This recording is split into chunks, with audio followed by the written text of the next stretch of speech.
Good morning. खुश रहो, स्वस्थ रहो, सभी को एक एक मोला आशीर्वाद।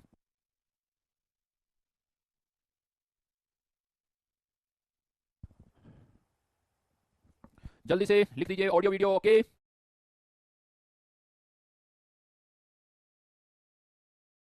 आवाज आ रही है मेरी? Audio video.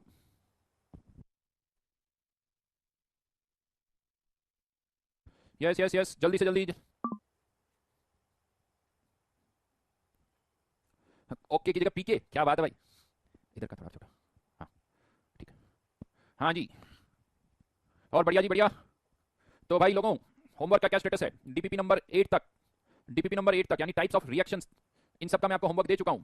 इन सब के वीडियो सॉल्यूशन भी मैंने आपको दिए हैं और काफी अच्छे डिटेल में वो सॉल्यूशन है। तो मुझे लगता है कि वीडियो सॉल्यूशन देख के आप बहुत अच्छी तरह से क्वेश्चन समझ सकते हैं, टाइम बचा सकते हैं, आपका टाइम बचा सकते हैं।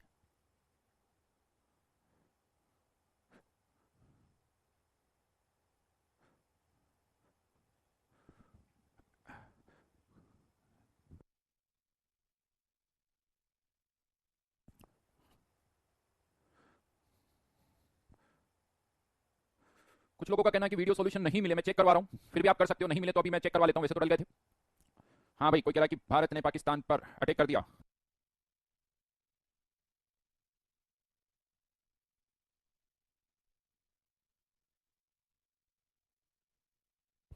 यार डीपीपी 10 तक के वीडियो सॉल्यूशन सब कुछ अपलोडेड है। भाई लोगों यार थोड़ा सही देखो, क्या आप करें यार, है सब कुछ मिलता है लेकिन फिर भी तुम कंफ्यूज करते हो। फिर क्यों कंफ्यूज करते हो? कुछ लोगों को है ना यार, बस कमेंट नेगेटिव करना होता है, दिखता है नहीं उन्हें। सब कुछ अच्छी तरह से है लेकिन फिर भी नहीं मिले। भाई नहीं ढूंढोगे तो कुछ नहीं मिलता।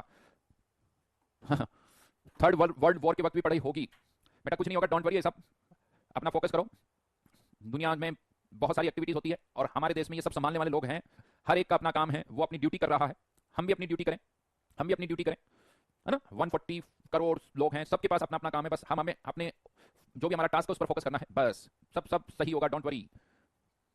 ठीक है ना। हाँ जी, बस ये सोचो कि नई नई टेक्नोलॉजीज और लेके आएंगे हम। इंजीनियरिंग करें, आईआईटीज में जाएं, नई नई टेक्नोलॉजीज लेके आएं ताकि दुनिया और अच्छी तरह से चले। कोई किसी को परेशान ना करें, और जो एक परेशान करता है, जो इस तरह के काम करता है, उनको सबक मिलता रहे। तो ऐसी और टेक्नोलॉजीज हम लेके आएं। सही है ना। कुछ ऐसा करें जिससे इस तरह की जो एक्टिविटीज है, जो सो कॉल्ड आप समझ लो पाकिस्तान करता है, वो और बंद हो जाए, उनको और डर लगे। नहीं, सही बात है ना। चलो जी चलो, तो लास्ट क्लास में फिर मैंने, हाँ, spread more love and technology, ये लाइन सही है यार। सितांशु सितांशु ने एक लाइन बोली है, spread more love and technology. ये लाइन जोरदार है भाई, ये लाइन बड़ी जोरदार है। वैसे दोनों साथ साथ में चलेगी भाई, प्यार और टेक्नोलॉजी। हाँ हाँ, इससे टेक्नोलॉजी से जो मुझे कहता है लव या प्यार और ज्यादा स्ट्रांग होगा, फेक केसेस खत्म हो जाएंगे। नहीं, जय माता दी।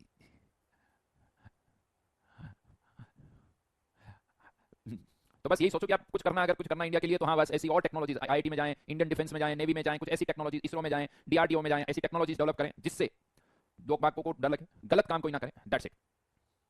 ठीक है जी। तो लास्ट क्लास में मैंने आपको परसेंटेज बाय मोल और परसेंटेज बाय मास, ये दो बातें आप लोगों को बताई थी। कैसे परसेंटेज बाय मास दे रखा है तो परसेंटेज बाय मोल निकाल सकते हैं, और परसेंटेज बाय मोल दे रखा है तो कैसे परसेंटेज बाय मास निकाल सकते हैं। ठीक है ना। तो अब इसके आगे बढ़ते हैं। अब इसका यूज क्या है वो आपको मैं बताऊंगा। इसका यूज क्या है, तो थर्ड टर्म याद करो, जो हेडिंग हमने डाली थी उसमें तो क्या था, percentage by mole, percentage by mass and M average. तो भैया एम एवरेज क्या होता है, अब इसको भी समझ लेते हैं। What is M average? मुझे याद है स्टार्टिंग की जब पहली दूसरी क्लास ले रहा था तो किसी स्टूडेंट ने कहा था कि सर आपने तो एवरेज एटॉमिक मास पढ़ाया ही नहीं। एवरेज एटॉमिक मास नहीं पढ़ाया है। कोई वो बंदा जिसने ऐसा लिखा था कमेंट है? बेटा हर चीज का टाइम आता है तभी वो काम होता है। जेई के सिलेबस में जो कुछ आता है ना वो सब हम करेंगे, लेकिन टाइम आने पर, टाइम से पहले कुछ नहीं। अगर टाइम से पहले मैंने बता दिया तो तुम्हें लगेगा अरे सर मुझे तो समझ में नहीं आ रहा है क्या हो रहा है, और उसको पूरा यूज भी करना होता है। तो अब हम एम एवरेज भी डिफाइन करेंगे और उसको कहां कहां यूज कर सकते हैं वो भी देखेंगे। जैसा मैंने लास्ट क्लास में भी आपको बताया था, थोड़ा एवरेज की बात अगर करें तो क्लास में भी आप सबको पता है हर एक स्टूडेंट के अलग अलग मार्क्स होते हैं, किसी के कम किसी के ज्यादा होते हैं। बट लेट्स अगर मैं आपसे कहूं कि दो क्लासेस को कंपेयर करना है कि लेट्स से एक क्लास सेक्शन ए है, एक क्लास सेक्शन बी है, और आपको बताना है कि कौन सी क्लास ने ज्यादा अच्छा परफॉर्म किया, कौन से सेक्शन ने ज्यादा अच्छा परफॉर्म किया। अब क्लास सेक्शन में तो बहुत सारे स्टूडेंट्स हैं, किसी के ज्यादा मार्क्स है, किसी का कम मार्क्स है। तो एक सिंपल सा तरीका क्या होता है कि जितने भी स्टूडेंट्स हैं उन सबका एवरेज मार्क्स निकालो, एवरेज मार्क्स निकालो। दूसरे सेक्शन में भी जितने भी स्टूडेंट्स हैं उन सबका भी एवरेज मार्क्स निकालो, और जिनमें एवरेज मार्क्स ज्यादा है, कह सकते हो वो ज्यादा अच्छा परफॉर्म करें। तो कैसे निकालते हैं एवरेज मार्क्स? किसी भी क्लास का निकालना है तो कैसे निकाला जाता है? तो लेट्स से n1 स्टूडेंट्स ऐसे हैं जिनके m1 मार्क्स है, और n2 स्टूडेंट्स ऐसे हैं जिनके m2 मार्क्स है। तो एवरेज मार्क्स कैसे निकाला जाता है भाई? n1 इंटू m1, ये एक तरह से हो गया n1 स्टूडेंट्स के टोटल मार्क्स, n1 स्टूडेंट्स के टोटल मार्क्स। ये n2 इंटू m2 यानी n2 स्टूडेंट्स के टोटल मार्क्स। मान लो क्लास में इतने ही स्टूडेंट्स हैं, n1 प्लस n2, तो ये क्लास में जितने भी स्टूडेंट्स हैं उन सबके टोटल मार्क्स आ गए, टोटल मार्क्स आ गए, divided by total number of students से डिवाइड कर दीजिए टोटल नंबर ऑफ स्टूडेंट्स से, तो हमें क्या पता चल जाता है? एवरेज मार्क्स पता चल जाता है। यही है सिंपल सा फंडा। नहीं, इसी तरह से हम निकाल सकते हैं।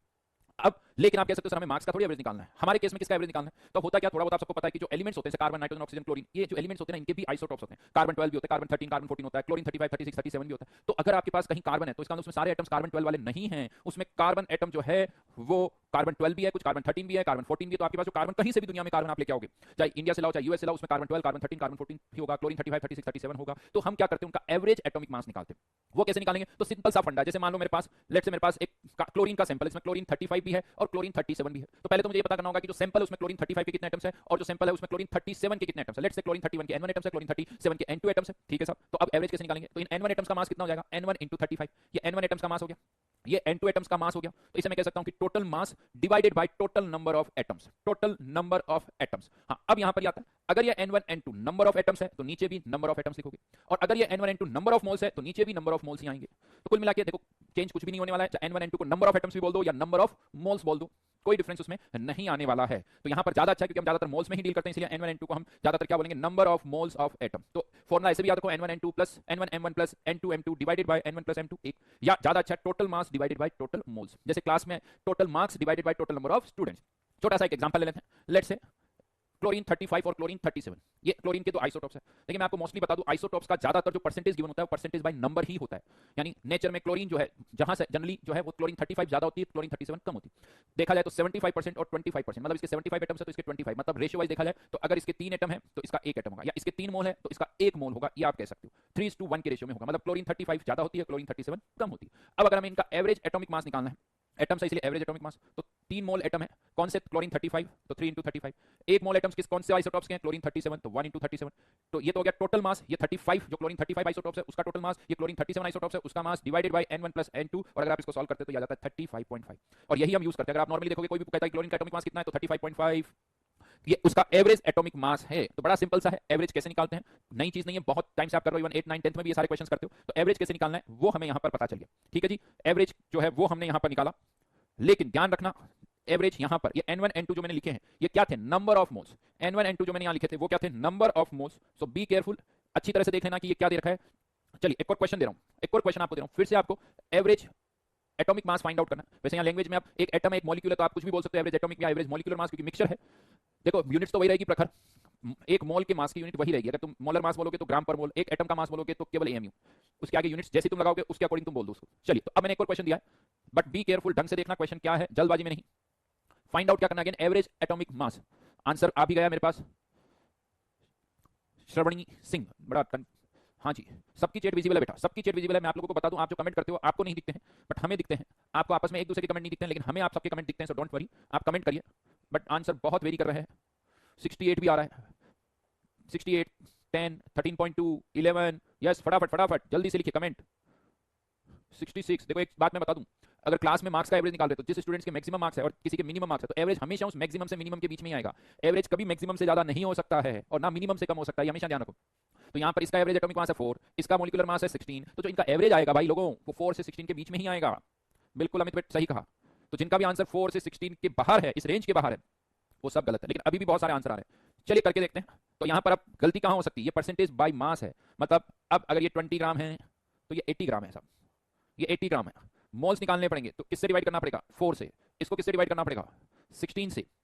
हीलियम का एटॉमिक मास, ये मीथेन का एटॉमिक मास, तो इसके कितने मोल्स आ गए? 5 मोल। इसके भी कितने मोल्स आ गए? 5 मोल। यानी ये आपकी वैल्यू किसकी आ गई? N1 N2 की। देखो कोई भी क्वेश्चन मैं क्लास में दूंगा ना तो एक्जैक्टली वापस सेम चीज रिपीट नहीं करूंगा, मुझे हर क्वेश्चन के थ्रू आपको कुछ समझाना है। तो बस पहले वाले क्वेश्चन में और इस क्वेश्चन में डिफरेंस समझ में आना चाहिए पहले, ताकि गलतियां आप एग्जाम में ना करो। अब आप कह सकते हो 5 into 4, 5 into 16 divided by total moles 10, answer निकालोगे तो ये आ रहा है साहब 10। अभी 13.6 कैसे आ रहा है भाई? 13.6 कैसे आ रहा है? मुझे लगता है 13.6 ऐसे कुछ आ जाएगा शायद, 2 into 4, हाँ इसी को परसेंटेज बाय मोल मान लो तो, है ना? सही बोल रहा हूँ मैं? 1:4 का रेशियो ले लेते हैं, चलो 2 ही लिख देता हूँ। 2 into 4, इसके 2 मोल मान लिया जो कि गलत है, और इसके 8 मोल मान लिया।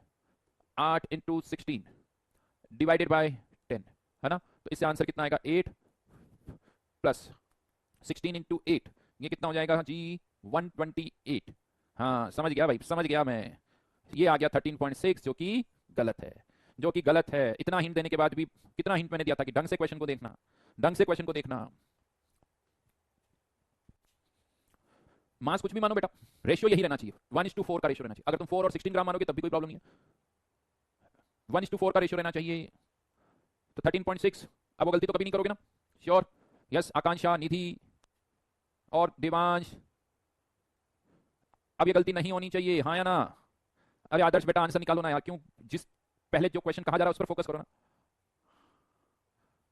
बहुत बार क्या होता है कि हम अननेसेसरली बातों की टेंशन लेते हैं। मैंने पहले भी बताया रिलेटिव एटॉमिक मास की कोई यूनिट नहीं होती, रिलेटिव एटॉमिक मास केवल आपको नंबर बताना होता है, दैट्स इट। अब उसके आगे यूनिट जैसी लगाओगे उसके अकॉर्डिंग आंसर आ जाएगा। मतलब अगर तुम एक एटम का मास चाहिए तो एमयू लगा दो, एक मोल का चाहिए तो उसके 60 तक कह रहा है कि 4 + 16/2 से भी आंसर आ जाता, तो बेटा वो किस्मत है क्योंकि दोनों के इक्वल मोल्स आ रहे हैं। अगर इक्वल मोल्स नहीं होते तो फिर से आंसर नहीं आएगा। समझ में आ गई मेरी बात? चलिए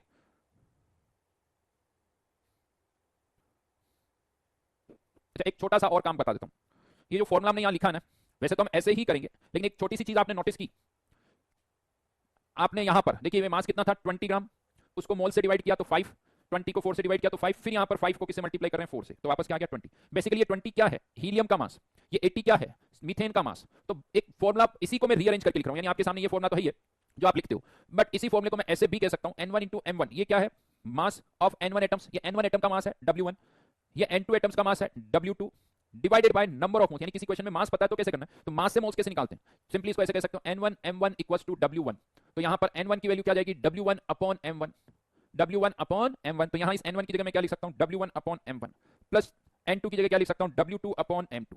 ये कोई नया फॉर्मूला नहीं है, वही फॉर्मूला है, थोड़ा सा लिखने में डिफरेंस दिख जाता है, माइनर सा डिफरेंस दिख रहा है। ये इसलिए बता दिया कि बाय द वे कभी कहीं ये फॉर्मूला देखो तो ये नहीं सर ने तो हमें ये फॉर्मूला बताया नहीं सर, हमें तो ये फॉर्मूला नहीं आता है। अरे भाई उसी को रीअरेंज कर रहा हूं मैं, उसी फॉर्मूले को रीअरेंज कर रहा हूं। ये फॉर्मूला लिखो या ये फॉर्मूला लिखो, दोनों में कोई डिफरेंस नहीं है, दोनों में कोई डिफरेंस नहीं, लिख लो, लेकिन दोनों आपको दिखना चाहिए आपके नोट्स में कि हाँ ये फॉर्मूला भी है, ये फॉर्मूला भी है। कैसे आया वो भी मैंने बता दिया, कैसे आया वो भी मैंने आपको बता दिया, क्योंकि ये जो क्वेश्चन है इसी को मैं थोड़ा सा आपको ऐसे भी बता सकता हूं कि ये 20 ग्राम लिया साहब आपने, ये 80 ग्राम लिया, तो फॉर्मूला m एवरेज का वही total mass divide bye total moles, w1 + w2, w1 कितना हो गया 20 ग्राम, w2 कितना हो गया 80 gram, divided by number of moles w1/m1, w2/m2। कुछ ज्यादा नया नहीं है, वही बात है, सिंपल सी, लिखने का तरीका थोड़ा चेंज है। तो total mass divided by total moles. तो अब हम m एवरेज निकाल सकते हैं, m एवरेज निकाल सकते हैं यहां पर, समझ में आ गया। लेकिन अब आप देखो ये जो क्वेश्चन आपने अभी किया है, इस क्वेश्चन में आपको परसेंटेज बाय मास पता था और उससे आपने क्या निकाला m एवरेज। उससे पहले वाले क्वेश्चन में आपको परसेंटेज बाय मोल पता था और उससे आपने क्या निकाल लिया m एवरेज। मतलब अगर मुझे परसेंटेज बाय मोल पता है या परसेंटेज बाय मास पता है तो मैं उससे m एवरेज निकाल सकता हूं, परसेंटेज बाय मोल और परसेंटेज बाय मास से मैं m एवरेज निकाल सकता हूं, हाँ या ना? क्या ये चीज क्लियर हो गई? क्या ये क्लियर है? हो सकता है परसेंटेज बाय डायरेक्ट मास से भी निकाल सकते हो, लेकिन अगर परसेंटेज बाय मास से मैं परसेंटेज बाय मोल भी निकाल सकता हूं और परसेंटेज बाय मोल से परसेंटेज बाय मास भी निकाल सकता हूं, एंड इन दोनों को भी आपस में कन्वर्ट कर सकते हैं। परसेंटेज बाय मोल से भी m एवरेज निकाल सकते हैं और परसेंटेज बाय मास से भी निकाल सकते हैं। क्या यहां तक बातें सारी समझ में आई? ये क्वेश्चन इसी तरह से आएंगे घुमा फिरा के, घुमा फिरा के। लेकिन अब फाइनली हम और क्या क्वेश्चन करने वाले हैं कि अगर हमें m एवरेज दे रखा है तो उससे परसेंटेज बाय मोल भी निकाल सकते हैं और परसेंटेज बाय मास भी निकाल सकते हैं। वो कैसे करना है अब वो मैं आपको बताऊंगा, वो मैं आपको बताऊंगा कि m एवरेज से परसेंटेज बाय मोल कैसे निकालना है और m एवरेज से परसेंटेज बाय मास कैसे निकालना है। तो अब क्या कर चुके हैं वो पता होना चाहिए, क्या करने वाले हैं वो पता होना चाहिए। देखो एक और बात मैं आपको बता दूं, जेईई की तैयारी कर रहे हो, बहुत सारे स्टूडेंट्स क्या कहते हैं सर मैं पढ़ रहा हूं मुझे समझ में आ रहा है, लेकिन अगर कोई उससे पूछे कि सर ने क्या पढ़ाया तो नहीं आता। हाँ नोट्स में लिखा हुआ समझ में सब आया। देखो पढ़ने का तरीका अगेन मैं बताता हूं, रजिस्टर बंद हो कम से कम ये तो बताओ कि सर ने क्या क्या पढ़ा चुके हैं, थोड़ा सा याद हो कि हाँ सर मोल कॉन्सेप्ट सर ने स्टार्ट किया तो इनिशियली सर ने बताया कि रिलेटिव एटॉमिक मास क्या होता है, वन यानी एएमयू क्या होता है, एएमयू में एएमयू और ग्राम का रिलेशन क्या होता है, वन मोल में कितने नंबर ऑफ यूनिट्स होती है, नंबर ऑफ मोल्स कैसे निकालते हैं, मास से मोल्स कैसे निकालते हैं, नंबर से मोल्स कैसे निकालते हैं, या वाइस वर्सा। फिर सर ने PV equal to RT equation बताई, आर की वैल्यू बताई, आर की वैल्यू बताई, और इस तरह की बहुत सारी इधर उधर बहुत सारी हमने पीवी इक्वल टू आरटी से रिलेटेड क्वेश्चन किए, एसटीपी, यानी रजिस्टर बंद हो और वो सब आपको याद आना चाहिए। फिर सर ने 6 डिफरेंट टाइप ऑफ प्रॉब्लम्स बताई, type 1 reaction, type 2, type 3, type 4, type 5, इस तरह के बहुत सारे आपको अलग अलग केसेस बताए। ये नहीं कि नोट्स खोले हाँ सर ने ये भी पढ़ा दिया, नोट्स बिना खोले आपको ये पता होना चाहिए।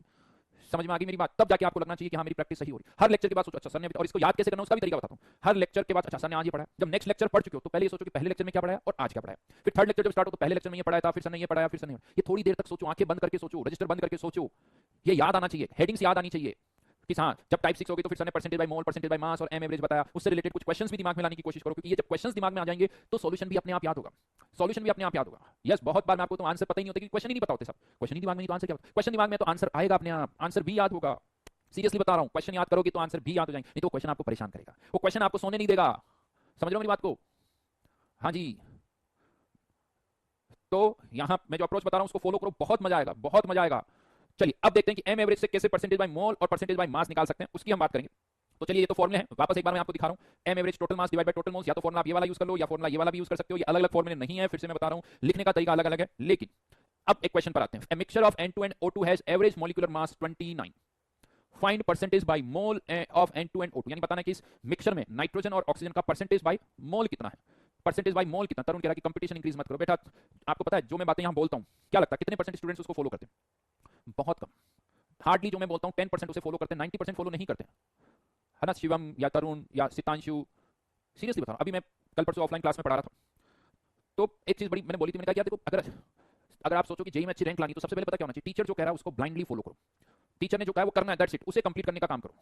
मैंने एक एग्जांपल और क्लास में एक एग्जांपल मैंने कहा, अगर मैं आपसे ये कहूं ऑफलाइन क्लास तो यार डेली क्लास में आते वक्त आपको बाहर से एक पत्थर उठा के क्लासरूम में लेके आना है, पत्थर उठा के क्लासरूम, छोटा सा पत्थर उठा के क्लासरूम में लाना है, ठीक है? और अगर मैं आपसे कहूं कि 5 दिन तक आपको ऐसे ही करना है, तो आपको इसमें ये नहीं पूछना सर क्यों, बस आपको ऐसा करना है। हो सकता है पहले दिन आप लेके आओ मैं कुछ ना बोलूं, दूसरे दिन आप पत्थर लेके आओ मैं कुछ ना बोलूं, लेकिन सर ने कहा है आपको करना है, आपको करना है, ब्लाइंडली फॉलो करना है, याद रखनी उस बात को, सर ने पत्थर लाने के लिए कहा था मेरे को लाना है। लेकिन इन सब के बाद पर्पस मेरा था कि भाई आपको मैंने होमवर्क दिया तो आप होमवर्क का रजिस्टर लेके क्लास में आओगे, आपका होमवर्क होना चाहिए। लेकिन हार्डली 20% शायद लेके आए थे, बाकी 20 भी ज्यादा बोलो, 15 से 20%, 80-85% सर हला ही नहीं लेके आए सर। क्यों? उन्हें सुनना ही नहीं है।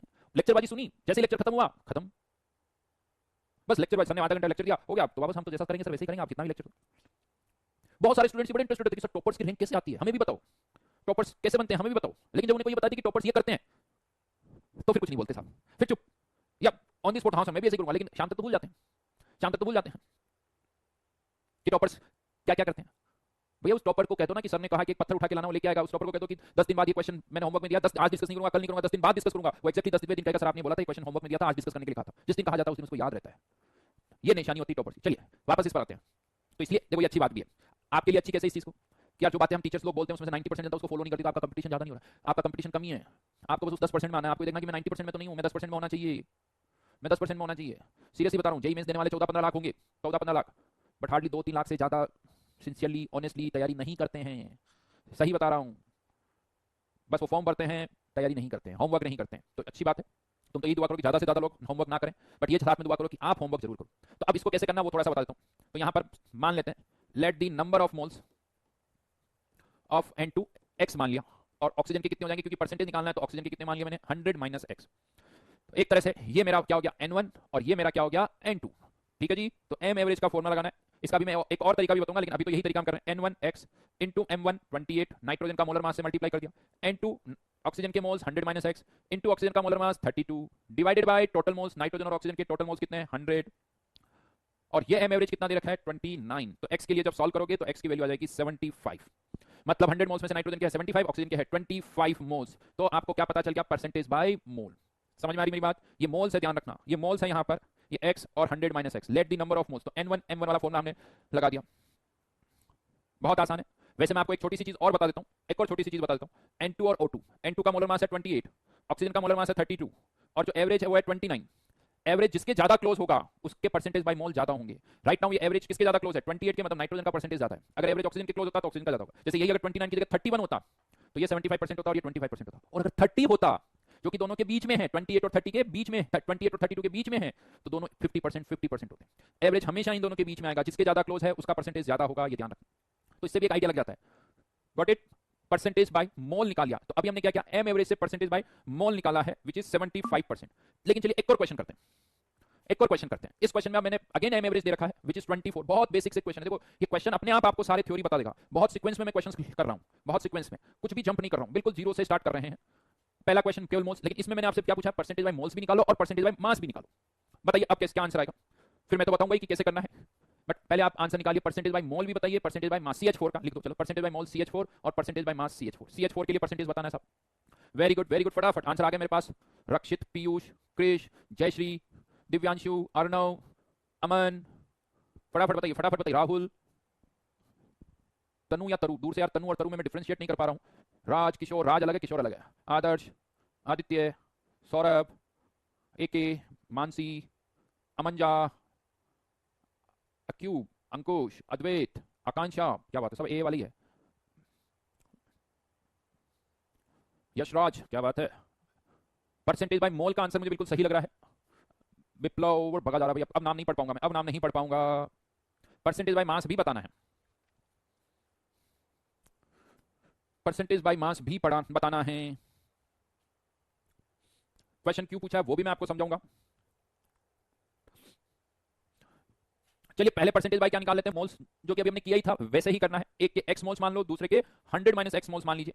Let the moles of CH4x, let the moles of oxygen 100 minus x, फिर से फॉर्मूला लगा दिया 50%। लेकिन ये 50% क्या आया, परसेंटेज बाय मोल। अब परसेंटेज बाय मास निकालना है तो आपके पास दो ऑप्शन है, या तो इसी परसेंटेज बाय मोल से परसेंटेज बाय मास निकाल लें, जो कि हम पहले भी कर चुके हैं, हाँ या ना।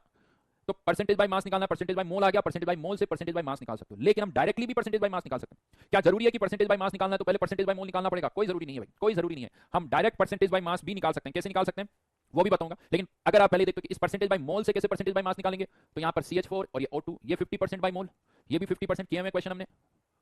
तो यहां पर इसका भी 1 मोल, इसका भी 1 मोल, इसके 1 मोल का मास 16 ग्राम, इसका 1 मोल का मास 32 ग्राम। तो परसेंटेज बाय मास CH4 कितना हो जाएगा, CH4 का परसेंटेज बाय मास, CH4 का मास डिवाइडेड बाय दोनों का total mass into 100, which is 100/3। ये क्या आ गया, परसेंटेज बाय मास।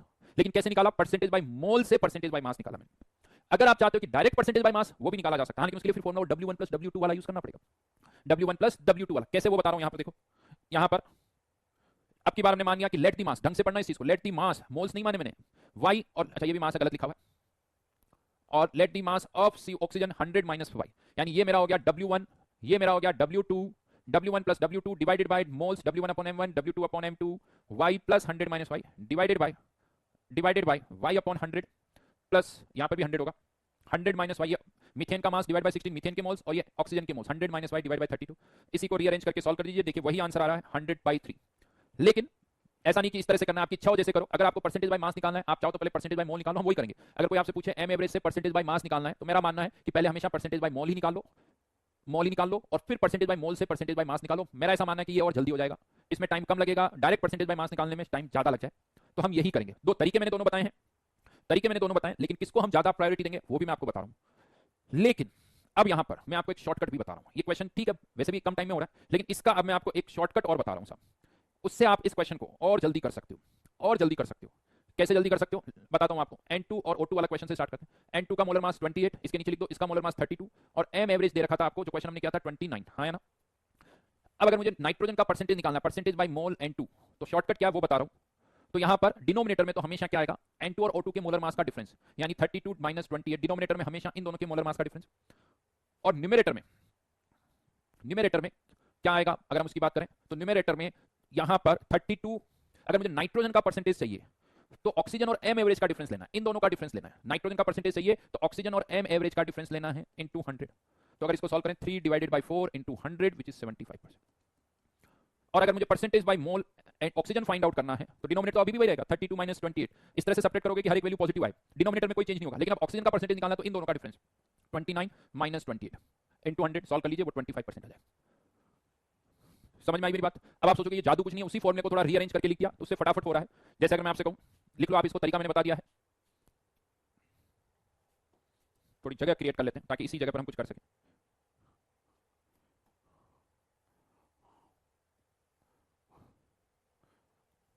जो एक और क्वेश्चन मैंने आपको अभी दिया था CH4 प्लस O2, इसका मोलर मास 16, इसका मोलर मास 30, और एम एवरेज कितना दे रखा था 24। अब चलिए इसी तरीके से इन दोनों का परसेंटेज बाय मोल निकालो, इन दोनों का परसेंटेज बाय मोल निकालिए, ऑक्सीजन का भी और मीथेन का भी। देखिए आंसर वही आते हैं या नहीं आते। जो तरीका मैंने बताया वो फॉलो करो, यहां से रिलेट करो क्या लिखा हुआ है, सामने सब कुछ है, सामने सब कुछ है, उसी चीज को कॉपी करना है, याद करना है, दिमाग में फिट करना है। रुद्रानिल बिल्कुल सही है, ऐसे भी कर सकते हो। हिट एंड ट्रायल से कुछ नहीं करना बेटा, जो तरीके हर्षित बता रहा हूं वो फॉलो करो, जो तरीके मैं बता रहा हूं बस वही फॉलो करने हैं। जितने तरीके मुझे आपको बताने हैं, जितने तरीके पॉसिबल है उसमें से जो अच्छे हैं वो सब मैं आपको बताऊंगा।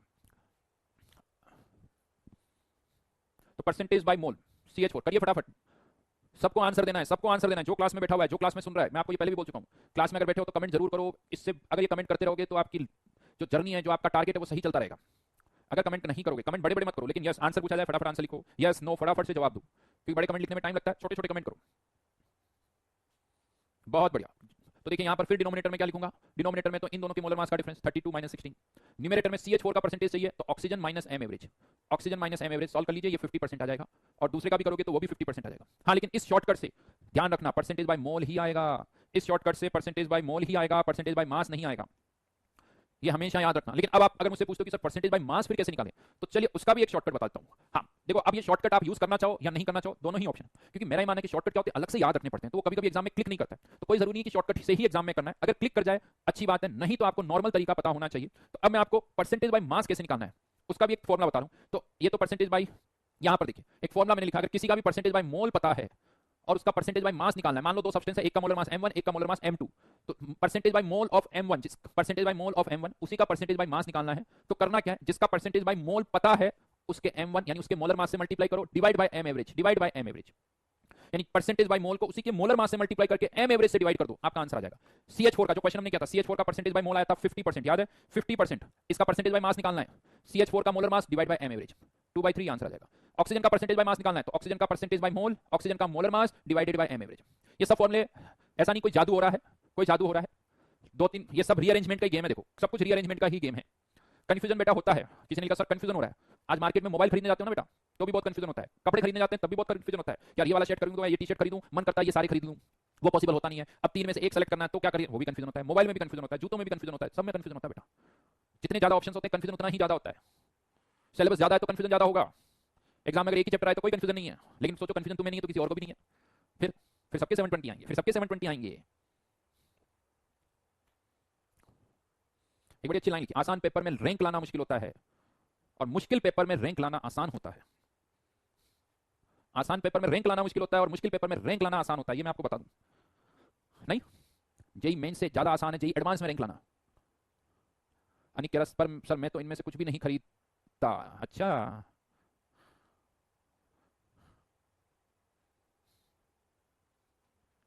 ठीक है जी, क्या ये फॉर्मूला याद हो गया? मैं अगेन आपसे फिर से कह रहा हूं, अब क्या होता है, शॉर्टकट वाले फॉर्मूले हर जगह नहीं लगते हैं, तो क्या होता है कि आज आपने किया याद है, पर 3 महीने तक अगर आप इस पर क्वेश्चन नहीं करोगे तो फिर दिमाग से निकल जाता है क्या करना है।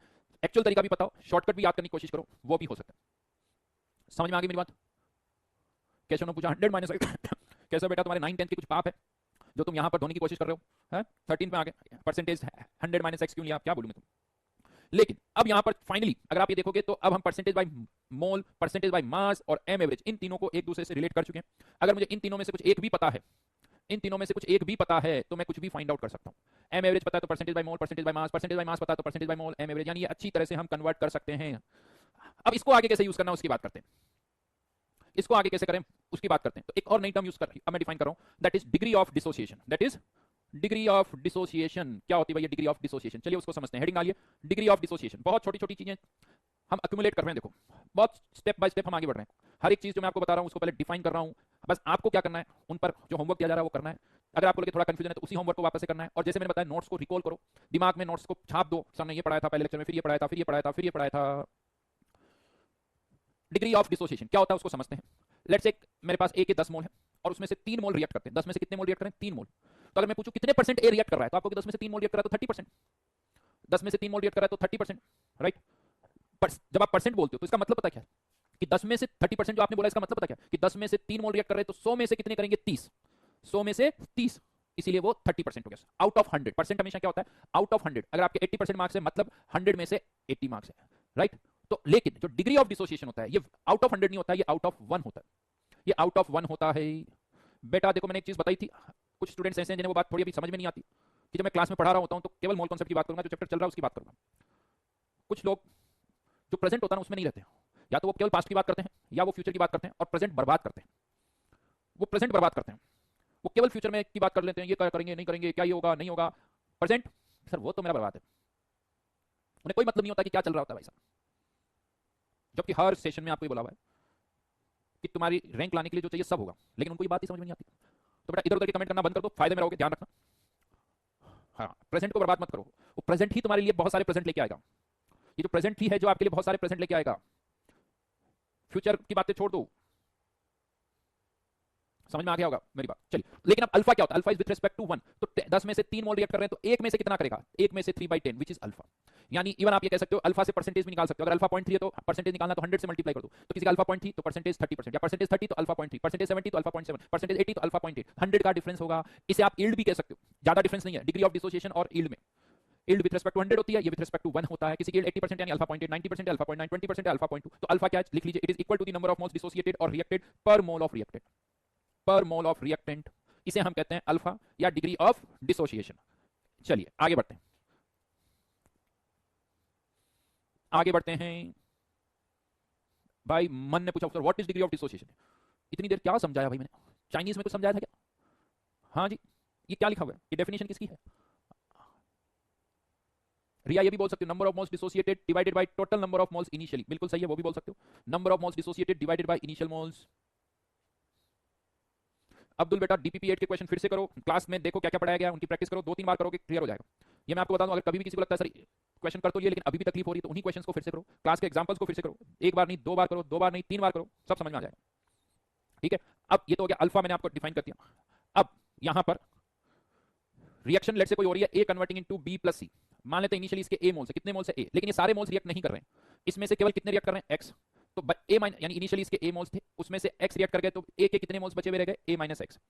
ये क्या है, remaining moles of A minus x, react कितने कर रहे हैं एक्स, सिंस इसका कोफिशिएंट भी 1 है, इसका भी 1 है, इसका भी 1 है, तो इसके एक्स मोल्स से बी के भी एक्स मोल्स बनेंगे और सी के भी एक्स मोल्स बनेंगे। अब अगर मैं आपसे पूछूं अल्फा इन टर्म्स ऑफ ए और एक्स कितना होगा, तो यूनिटरी लगा दो, ए में से कितने मोल्स रिएक्ट कर रहे हैं एक्स, तो 1 में से कितने रिएक्ट करेंगे एक्स बाई ए, और यही हमारा क्या हो जाएगा अल्फा, यही हमारा क्या हो जाएगा अल्फा। तो अल्फा की वैल्यू क्या आ गई, x upon a, alpha is x upon a, या ऐसे भी बोल सकते हो कि एक्स इज ए अल्फा, मतलब मैं ऐसे भी बोल सकता हूं कि ए में से ए अल्फा मोल्स रिएक्ट कर रहे हैं, ए में से ए अल्फा। अब आप थोड़ा सोचो, ए में से ए अल्फा कर रहा है तो 1 में से कितना करेगा अल्फा, ये एक्स डिग्री ऑफ डिसोसिएशन नहीं है बट ये अल्फा डिग्री ऑफ डिसोसिएशन है, ए में से ए अल्फा तो 1 में से अल्फा, ऐसे भी लिख सकते हो ऐसे भी लिख सकते हो, कुछ नहीं, ए को कॉमन ले लिया तो ए 1 माइनस अल्फा, उसी को लिखने के अलग अलग तरीके में बता रहा हूं आपको, प्रैक्टिस करो, इनिशियली देखो यार क्या हो रहा है, फिर 2-3 बार लिखोगे सब समझ में आ जाएगा। तो यहां पर अब मैं चाहता हूं कि आप सबके मोल्स अल्फा की टर्म्स में कैसे लिखना है वो तरीका बता रहा हूं। लेट्स से ये कोई रिएक्शन और मैं कहता हूं सबके मोल्स अल्फा की टर्म्स में लिखो, इसके इनिशियली मोल्स है ए, तो कैसे लिखना है, तो ए ब्रैकेट लगा के 1 माइनस अल्फा, ब्रैकेट लगा के 1 माइनस अल्फा का मतलब 1 में से कितने रिएक्ट करें अल्फा, ब्रैकेट ओपन करोगे तो ए माइनस ए अल्फा, मतलब ए में से कितने रिएक्ट करें ए अल्फा, रिएक्ट कितने करें ए अल्फा, तो इसके भी कितने बनेंगे ए अल्फा और इसके भी कितने बनेंगे ए अल्फा।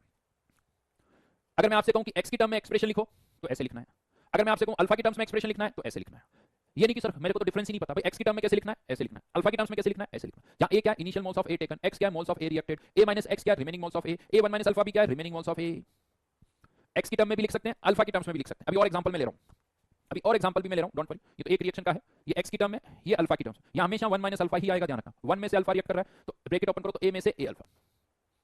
चलो अब आप यहां पर एक्सप्रेशन एक्स की टर्म में भी लिख के बताओ, अल्फा की टर्म्स में भी लिख के बताओ, ए माइनस एक्स एक्स की टर्म में भी और अल्फा की टर्म में भी, ए 1 माइनस अल्फा।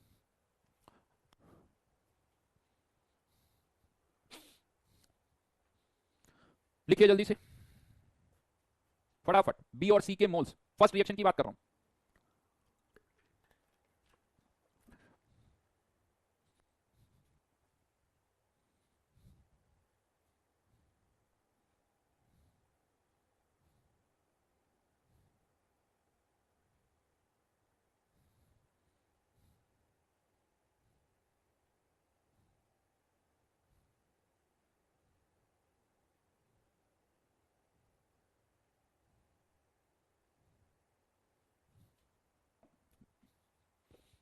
बिल्कुल सही आंसर। तो x की टर्म में बात करें तो 2x और 3x, क्योंकि इसका कोफिशिएंट 1 है तो इसके x मोल्स से इसके 2x और इसके 3x, यहां पर a अल्फा मोल्स रिएक्ट कर रहे हैं तो ये हो जाएगा 2a अल्फा और ये हो जाएगा 3a अल्फा, 2a अल्फा और 3a अल्फा, एक तरह से x equals to a alpha है, x की जगह a अल्फा लिख दो, बात खत्म, और कुछ नहीं करना आपको।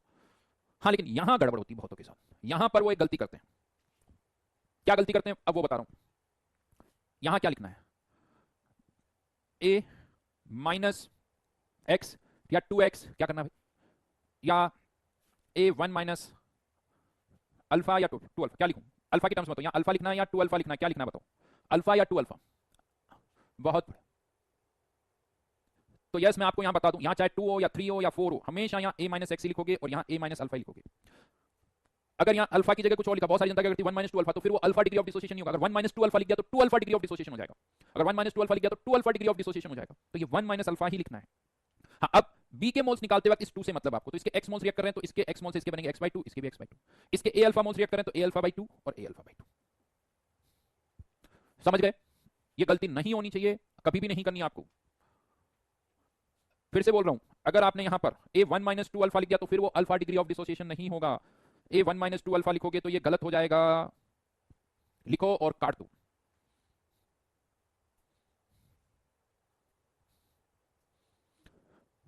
देखो इवन किसी ने पूछा तो वो मैं बता दूं, x के केस में तो फिर भी आप ऐसे लिख सकते हो, लेकिन हम ऐसा करेंगे नहीं, a माइनस 2x x और x कर सकते हो, x के केस में ऐसा लिख सकते हो, लेकिन फिर भी हम ऐसे नहीं लिखेंगे, लेकिन अल्फा के केस में तो आप ऐसे नहीं लिख सकते हो। इज दैट क्लियर, अगर ऐसे लिखा तो ये अल्फा डिग्री ऑफ डिसोसिएशन नहीं है, अगर मैं कहता हूं कि अल्फा 0.2 है तो ये अल्फा 0.2 नहीं है, हाँ ये अल्फा 0.2 है लेकिन ये अल्फा 0.2 नहीं है। समझ में आ गई मेरी बात, पदमान ने लिखा 11th के बाद, आज समझ आया, गॉट इट, ये लिख सकते हो, इसमें गलती नहीं है, लेकिन हम ऐसा नहीं करेंगे। हम हमेशा इसी तरीके से लिखेंगे, दैट्स इट। और अगर कोई ये सोचता है इसे क्यों गलत नहीं लिख सकते, कर सकते, तो बेटा जिस दिन ये बात, ये इस पर 10 क्वेश्चन कर लोगे, अपने आप तुम्हें समझ में आ जाएगा कि इसमें गलत क्या है।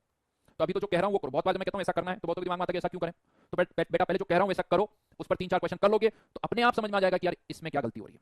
क्योंकि अभी मैं ये बताऊंगा ना ऐसे करना और ये नहीं करना है, क्योंकि इसमें ऐसी गलती हो जाएगी तो अरे सर ने इतना सारा एक ही चीज में बता दिया, कंफ्यूजन हो गया, वो सब मिक्सअप हो गया। तो क्या करना है क्या नहीं करना वो मैंने आपको बता दिया। ठीक है जी, अब आगे बढ़ते हैं। अब यहां पर चलो एक सिंपल सा पहले क्वेश्चन दे रहा हूं, find number of moles of each substance if alpha is 0.6। हां, अभी जो मैंने बोला है सही सही करोगे तो इससे आंसर आएगा, और कुछ गलत तरीके से किया तो इस क्वेश्चन का आंसर ही गलत हो जाएगा। अल्फा दे रखा है 0.6 and initially 10 moles of ammonia are taken. मैंने जो तरीका बताया उससे करोगे सही आएगा, और जो मैंने गलत तरीके बताया उससे करोगे तो गलत आएगा। वो आप खुद करके देख लेना। अल्फा दे रखा है 0.6, बहुत छोटे छोटे बेसिक बेसिक क्वेश्चन है।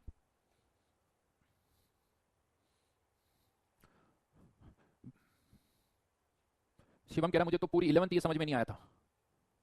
अनिक कह रहा टाइप 1 प्रॉब्लम में भी सिमिलर गलती हुई थी। तो अब तो समझ में आया ना शिवम।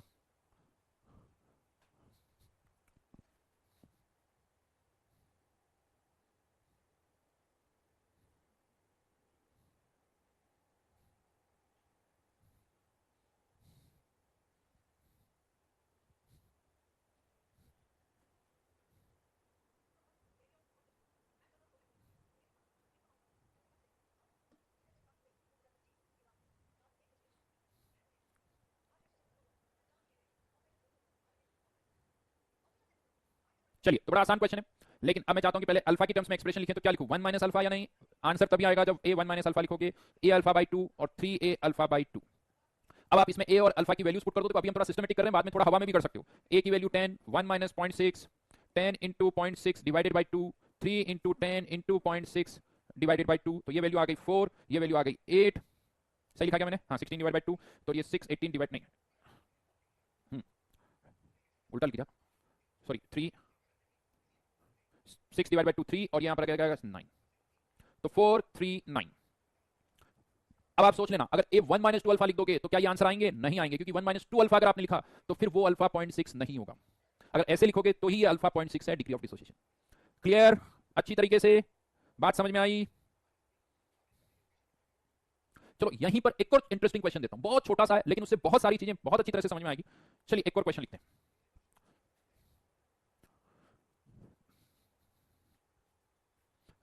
ये तो जस्ट अभी हमने किया था 4 3 और 9। अब मैंने आपसे क्या पूछा? Initial total mass, initial total moles, final total mass और फाइनल टोटल मोल्स, ये चारों आंसर भी निकाल के बताइए। बहुत सीरियसली मैं बता रहा हूं, छोटे छोटे क्वेश्चन है लेकिन दिमाग में घुस जाने चाहिए, उनको यूज कैसे करना है वो पता चल जाना चाहिए, तो हमारे क्वेश्चन सॉल्व करने की स्पीड आगे बहुत बढ़ जाएगी।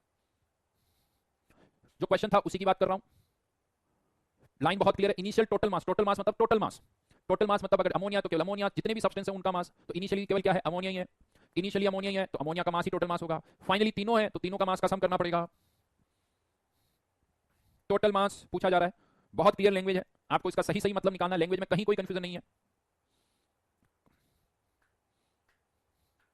तो इनिशियल टोटल मास, इनिशियली केवल क्या थी? अमोनिया। अमोनिया के कितने मोल्स? 10 मोल्स, तो 10 मोल अमोनिया का मास 170 ग्राम। 10 मोल्स अमोनिया का मास 170 ग्राम, क्योंकि इनिशियली ना तो नाइट्रोजन है ना हाइड्रोजन है। इनिशियल टोटल मोल्स 10 ही होंगे क्योंकि केवल नाइट्रोजन ही है साहब। फाइनल टोटल मास बताइए अब यहां कंफ्यूजन होता है, बहुतों को लगता है कि फाइनली सर कुछ अमोनिया भी है, कुछ N2 भी है और कुछ H2 भी है, लेकिन मैं आपको बता दूं तीनों के मास का इंडिविजुअली सम कर लीजिए, 170 ही आएगा, 170 ही आएगा। 4 इंटू 17 अमोनिया का मास, 3 इंटू 28 नाइट्रोजन का मास, प्लस 9 इंटू 2 हाइड्रोजन का मास, सॉल्व करके देख लीजिए, वही 170 आएगा। आना भी चाहिए, बिकॉज कंजर्वेशन ऑफ मास, एक रिएक्शन होने पर ना तो मास क्रिएट होता है ना डिस्ट्रॉय होता है, तो टोटल मास तो उतना ही रहेगा। अब ये क्या होता है, लाइन बोलते सब, लेकिन जब इसको अप्लाई करने वाली बात आती है ना तब हम इस लाइन को भूल जाते हैं, तब हम इस लाइन को भूल जाते हैं, इसीलिए मुझे बताना पड़ा। अभी मैं आपको बताऊंगा इससे कैसे यूज करना है, कैसे क्वेश्चन करते वक्त हम इसको यूज करेंगे जिससे हमारे को फायदा मिलेगा, राइट। और फाइनल टोटल मोल्स की बात करें तो ये हो गया 16। क्या समझ में आया? एक रिएक्शन जब होती है तो टोटल मास में तो कोई चेंज नहीं होता, लेकिन टोटल मोल्स चेंज हो सकते हैं, मोल्स बढ़ भी सकते हैं, मोल्स कम भी हो सकते हैं। स्टोइकियोमेट्रिक कोएफिशिएंट से ही बता सकते हो कि मोल्स बढ़ेंगे या कम होंगे। लेफ्ट हैंड साइड का stoichiometric coefficient 2, right hand side का इसका 1 और ये 3, तो टोटल कितना हो गया 4। राइट हैंड साइड के स्टोइकियोमेट्रिक कोएफिशिएंट का सम ज्यादा है, दैट मींस रिएक्शन होने पर टोटल मोल्स बढ़ेंगे। रिएक्शन होने पर टोटल मोल्स बढ़ेंगे, जैसे जैसे रिएक्शन होती जाएगी मोल्स बढ़ते जाएंगे बढ़ते जाएंगे बढ़ते जाएंगे, राइट। तो रिएक्शन होने पर मोल्स बढ़ भी सकते हैं, रिएक्शन होने पर मोल्स कम भी हो सकते हैं। मोल्स कांस्टेंट नहीं रहते, लेकिन मास टोटल कांस्टेंट रहता है। Is that clear? अब इसका यूज क्या वो बताता हूं। ये सब चेंज चल रही है बेटा, एक से एक आगे से आगे सब चीजें कनेक्ट होगी, वही मुझे आपको समझाना है, वही मुझे आपको समझाना है। स्टोइक, अच्छा ध्यान रखना, अगर कभी ऐसा हो कि कोई रिएक्शन ऐसे हो रही है 2a converting into b plus c, तो यहां पर लेफ्ट साइड का कोएफिशिएंट 2, राइट हैंड साइड का 1 प्लस 1, लेफ्ट में भी कोएफिशिएंट 2 है, राइट में भी 2 है, तो यहां पर रिएक्शन होने पर टोटल मोल्स भी कांस्टेंट रहेंगे। अगर आप इस रिएक्शन की बात करते हो तो टोटल मास भी कांस्टेंट, टोटल मोल्स भी कांस्टेंट रहेंगे। ठीक है जी। अब यूज कैसे करना है उसकी बात करते हैं, यूज कैसे होगा इसका उसकी बात करते हैं। For the given reaction compare, चलो एक और क्वेश्चन करते हैं, बहुत छोटा सा, फटाफट से बताओ। कंपेयर करना initial and final total mass और initial and final total mass, बिना कुछ किए हुए बताओ, हवा में क्या इनिशियल और फाइनल टोटल मास में से कौन ज्यादा होगा, बता सकते हो? इनिशियल और फाइनल टोटल मास में से कौन ज्यादा होंगे, बस कंपेयर करना है। Initial and final total mass compare करना है और initial and final total moles compare करना है। फटाफट से देखो बेटा, सीरियसली बता रहा हूं, इससे ज्यादा बेसिक दुनिया में नहीं पढ़ाया जा सकता। या फिर ये भी कह सकते हो, अगर जेई का सिलेबस भी कंप्लीट करना है, जेई के लेवल तक भी जाना है, हमें ये सब पढ़ते हुए जेई एडवांस तक के लेवल पर भी जाना है, ये भी ध्यान रखना। ऐसा नहीं कि बस हमें यही पढ़ना है, तो हमें हमारे को सारे कॉन्सेप्ट भी समझने हैं। लेकिन ये कह सकता हूं कि बहुत छोटी छोटी बातें जो मैं आपको बताऊं, तो यह सीधी सी बात, इनिशियल और टोटल मास तो बराबर ही रहेंगे। As reaction proceeds total mass remain same, total mass में कोई चेंज नहीं होगा। एज रिएक्शन प्रोसीड्स, यहां पर इसके 2 मोल से 1 मोल ही बन रहा है, 2 से 1 मोल ही बन रहा है, तो टोटल मोल्स कम होंगे लेकिन टोटल मास में कोई चेंज नहीं आएगा। समझ में आ गई मेरी बात? तो रिएक्शन देखते ही समझ में आ जाना चाहिए कि हाँ यार ये रिएक्शन होगी, इधर 2 है इधर 1 है, मतलब ये रिएक्शन होगी तो टोटल मास कम होंगे। लेकिन कोई पूछे टोटल मास चेंज होगा, नहीं सर वो तो किसी भी रिएक्शन में चेंज नहीं होता, वो तो जैसा वैसा ही रहता है, उसमें कभी कोई चेंज नहीं होता। खट से फटाफट से सारी बातें समझ में आनी चाहिए, राइट? चलो जी, अब आगे बढ़ते हैं। अब मैं अल्फा को एम एवरेज से रिलेट करने वाला हूं। अब एक हेडिंग डाल दीजिए, जल्दी से एक हेडिंग डाल दीजिए, relationship between M average and alpha. Relationship between M average and alpha. देखा स्टार्टिंग की थी percentage by mole, percentage by mass, फिर उससे किसको कनेक्ट किया, एम एवरेज, फिर एम एवरेज के बाद हमने क्या पढ़ा, अल्फा, और अब अल्फा और एम एवरेज को रिलेट कर रहे हैं। अब अल्फा और एम एवरेज को रिलेट कर रहे हैं कैसे? देखो एक रिएक्शन हो रही है, इनिशियली कंटेनर में ए है, फिर इससे कुछ बी भी बना, तो थोड़ी देर के बाद कह सकते हो कंटेनर में ए भी होगा, बी भी होगा। अगर एक से ज्यादा सब्सटेंस है तो फिर हम क्या यूज करते हैं, उसका average molar mass. Average molar mass, तो क्वेश्चन ये आ सकता है कि जब ये रिएक्शन 10% हुई तो एवरेज मोलर मास बताओ। अब 10% रिएक्शन होगी तो मतलब कंटेनर में ए भी है और बी भी है, तो दोनों का एवरेज मोलर मास बताओ। 20% रिएक्शन होने पर एवरेज मोलर मास क्या होगा, 30% पर क्या होगा, मतलब अल्फा 0.1 है तो एम एवरेज क्या होगा, अल्फा 0.2 है तो एम एवरेज क्या होगा, अल्फा 0.3 है तो एम एवरेज क्या होगा। एक तरीका तो क्या है साहब, पीछे जाता हूं पहले, ये जो क्वेश्चन किया है कि चलो अल्फा 0.6 था तो इसके भी मोल्स पता चल गए, इसके भी मोल्स पता चल गए, इसके भी मोल्स पता चल गए, आपको अल्फा पता था तो सबके मोल्स पता चल गए। अब क्या करो, इसके मोल्स का मास यानी n1 m1 n2 m2 plus m3 n3 करके निकालो साहब। लेकिन ये थोड़ा लेंथी हो जाएगा, कर तो सकते हो कि सबके मोल्स निकालिए, सब मैं एम एवरेज निकाल लूंगा, हो जाएगा, बट इसमें टाइम ज्यादा लगेगा। हमें इसी टाइम को कम करना है, हमें इसी टाइम को कम करना है, तो वो एम एवरेज कैसे निकालेंगे वो बता रहा हूं। तो इनिशियली इसके ए मोल्स, इसके 0, इसमें से अल्फा रिएक्ट कर गए A1 माइनस अल्फा, तो इसके A n अल्फा। लेकिन अब एम एवरेज का फॉर्मूला क्या होता है, टोटल मास, तो टोटल मास तो जो इनिशियल वही रहेगा भाई। इनिशियली टोटल मास कितना, इसके A moles into molecular mass of A। जैसे अभी थोड़ी देर पहले बताया था 10 मोल अमोनिया के थे तो टोटल मास हमेशा 170 था, तो A मोल्स का मास कितना ये, तो हमेशा ही टोटल मास उतना रहेगा A into Ma। Total mass change नहीं होगा, किसी भी टाइम पर टोटल मास इतना ही रहेगा, तो न्यूमरेटर तो फिक्स है, वो चेंज नहीं हो सकता। लेकिन चेंज क्या हो रहा है, डिनोमिनेटर, रिएक्शन जैसे होगी टोटल मोल्स चेंज होंगे। तो आप किसी भी टाइम पर टोटल मोल्स कैसे निकालेंगे, मान लो उस टाइम का अल्फा ये है, तो ये इन दोनों के टोटल मोल्स, इन दोनों का क्या करोगे, सम A1 माइनस अल्फा, या प्लस नहीं माइनस होगा, A1 minus alpha plus A common आ गया तो n अल्फा। समझ में आ गई मेरी बात, A1 minus alpha plus A N alpha, A common आ गया तो यहां पर ये ए तो कैंसिल आउट ही हो जाएगा। यानी आप इनिशियली मोल्स ए लो या 1 लो, कैंसिल आउट होना है तो ज्यादा अच्छा फिर 1 ही ले लो। तो न्यूमरेटर में क्या बचा, मॉलिक्यूलर मास ऑफ ए, जो भी रिएक्टेंट है उसका मोलर मास, डिवाइडेड बाय, इसको रीअरेंज कर लिया हमने, तो 1 plus n minus 1 alpha. n क्या यहां पर, इसके एक मोल से प्रोडक्ट के कितने मोल्स बन रहे हैं, एक मोल से प्रोडक्ट के कितने मोल्स बन रहे हैं, दैट इज n। तो ये n की वैल्यू होगी यहां पर। अगर मान लो ये तो एक सिंपल सी रिएक्शन थी, ये फॉर्मूला याद रखना आपको। लेकिन अब आपसे कोई कहता है कि सर रिएक्शन इस तरह से कुछ हो रही है कि ए का कोफिशिएंट भी है, बी का भी है, सी का भी है, प्रोडक्ट एक से ज्यादा है। हाँ लेकिन ध्यान रखना रिएक्टेंट एक ही होगा, ये डिग्री ऑफ डिसोसिएशन है, वर्ड में ये डिग्री ऑफ डिसोसिएशन मतलब रिएक्टेंट एक ही है। तो यहां पर इस n की वैल्यू क्या होगी, तो इस n1 से इधर इसको डिवाइड करो तो क्या आ जाएगा, n2 by n1 n3 by n1। तो n क्या है, प्रोडक्ट के स्टोइकियोमेट्रिक कोफिशिएंट का सम जब रिएक्टेंट का कोफिशिएंट 1 हो, रिएक्टेंट का कोफिशिएंट 1 हो, तो यहां पर अगर ये रिएक्शन है तो इस n की वैल्यू क्या हो जाएगी, n2 plus n3 divided by n1। Aditi ji थोड़ा ढंग से सुनो, लाइनों को और फोकस करो, और फोकस करो। ये एक फॉर्मूला हमारे पास आ गया, अगर मुझे एम एवरेज पता है तो मैं यहां से अल्फा निकाल सकता हूं, और अल्फा पता है तो मैं एम एवरेज निकाल सकता हूं। एम एवरेज से अल्फा, अल्फा से एम एवरेज। चलिए क्वेश्चन करते हैं। रिएक्शन ये दे रखी है N2O4 converting into twice NO2। Alpha दे रखा है इस रिएक्शन का, एम एवरेज निकालना है। अल्फा दे रखा है, एम एवरेज निकालना है। पार्ट्स बेटा सीरीज ऑफ रिएक्शन में ये नहीं लगेगा, सिंगल रिएक्शन में, वो भी डिसोसिएशन, मतलब एक ही रिएक्टेंट है तभी अल्फा वर्ड यूज होता है। अगर एक से ज्यादा रिएक्टेंट है तो फिर अल्फा वर्ड ही यूज नहीं होता है।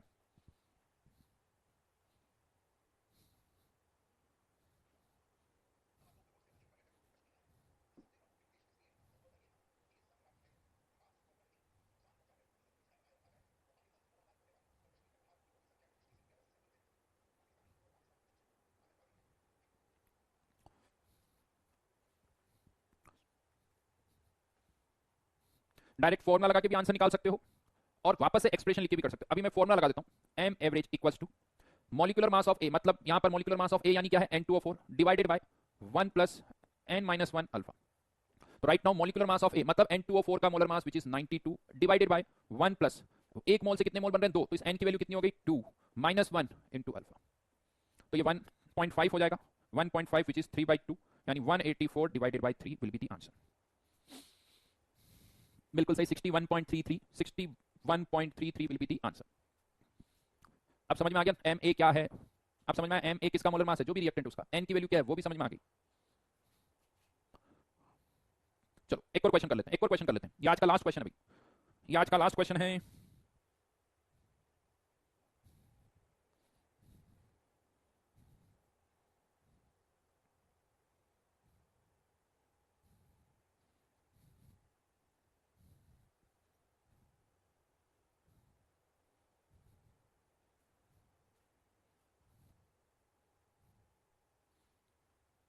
अल्फा बताना है, एम एवरेज दे रखा है। देखो क्वेश्चन बहुत ऐसे सेलेक्ट कर रहा हूं जिससे अगर जो गलतियां आप कर सकते हो और वो करोगे तो इनका आंसर गलत आएगा, तो आपको इन क्वेश्चन से अपनी गलतियां समझ में आ जाएगी, जिससे आपको ये पता चल जाएगा कि हाँ यार ये गलतियां मुझे नहीं करनी। क्वेश्चन, हर क्वेश्चन के पीछे लॉजिक बता दूं आपको, और हर क्वेश्चन एक दूसरे क्वेश्चन से कुछ अलग है, कॉपी नहीं है, हर क्वेश्चन दूसरे क्वेश्चन से थोड़ा अलग है, ये ध्यान रखना। तो यहां पर अगर मैं आपसे पूछूं मॉलिक्यूलर मास ऑफ ए कितना है, जो हम लिख रहे हैं, तो विच इज 17, क्योंकि रिएक्टेंट क्या है, अमोनिया। अगर आप मुझसे पूछो यहाँ पर एन की वैल्यू क्या है, अब बताओ एन की वैल्यू, तो वही n1 प्लस n2 अपॉन जो भी था n3, n1 n2 n3 ऊपर नीचे हो सकता है, अगर आप ये मान लो तो ये n2 या n3 डिवाइडेड बाय n1, तो यहाँ पर 1 प्लस 3 डिवाइड बाय 2, तो यहाँ n की वैल्यू 2 आ जाएगी। अब मैं वही फॉर्मुला लगा रहा हूं, M average 10, molecular mass of ammonia 17, 1 plus 2 minus 1 alpha, तो यहाँ पर 1 प्लस अल्फा इक्वल्स टू 1.7, तो अल्फा इक्वल्स टू 0.7।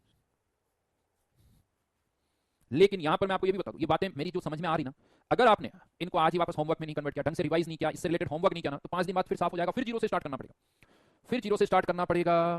तो ये ध्यान रखना बेटा, जो पढ़ाया जा रहा है उस पर उसी दिन जब कहा जाता है होमवर्क करें। डीपीपी 9 के अभी सारे क्वेश्चन नहीं कर पाओगे, इसलिए इसमें से मैं कुछ क्वेश्चन ही दे रहा हूं, ज्यादा क्वेश्चन नहीं है इस पर।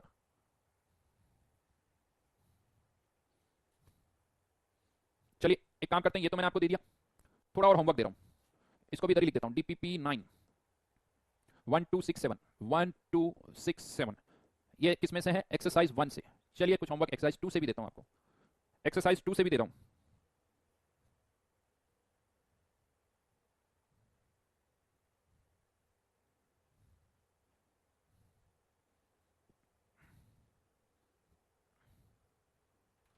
वन से लेके 5 तक,